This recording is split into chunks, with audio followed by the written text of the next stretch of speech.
Impeach Sara! Impeach Sara! Sige po.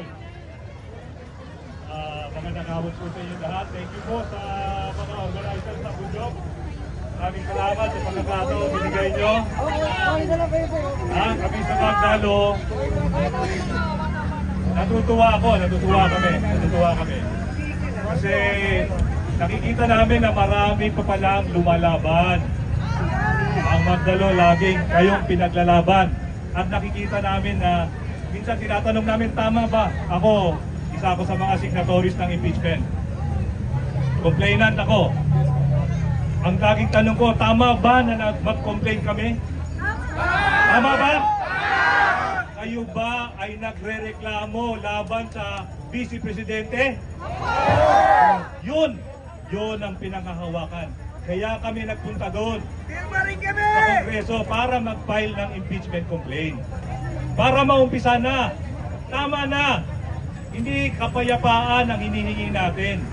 Sila, kapayapaan daw. Pero pag walang pananagutan, walang kapayapaan. Tandaan yan. Pinagbigyan na natin siya. Tama ba? Nagtiis na tayo. Di ba? Pinabayaan na. Ginawa na natin siyang Vice Presidente. Tama ba yun? Ginawa na siyang DepEd Secretary. O anong ginawa niya? Kaninong pera ang ninakaw niya? Sa gobyerno ba o sa taong bayan? Taong bayan! Sa taong bayan ba?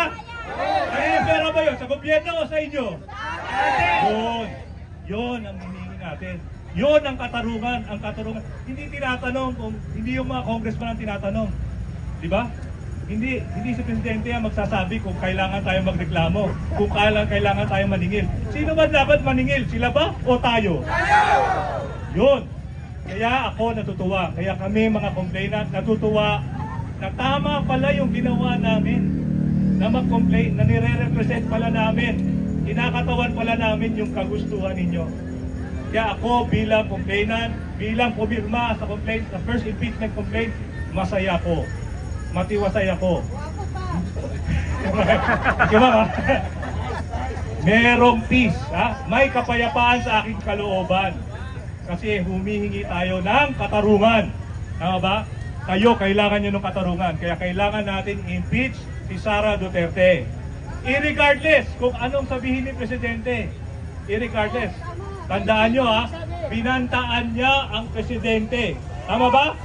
Binantaan niya. Kung Presidente kaya niyang bantaan, lalo na tayo, di ba? Lalo na tayo. Pero tayo, ang tinatanong, kasi sinasabi lang, konti lang yung nandito, pero ngayon ang bagong rally nandyan sa inyo. Tama ba?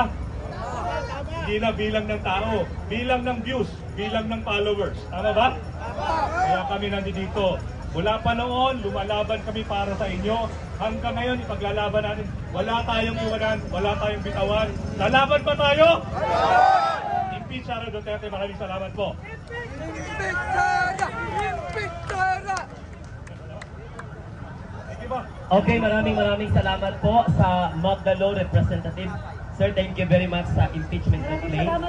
Ayan.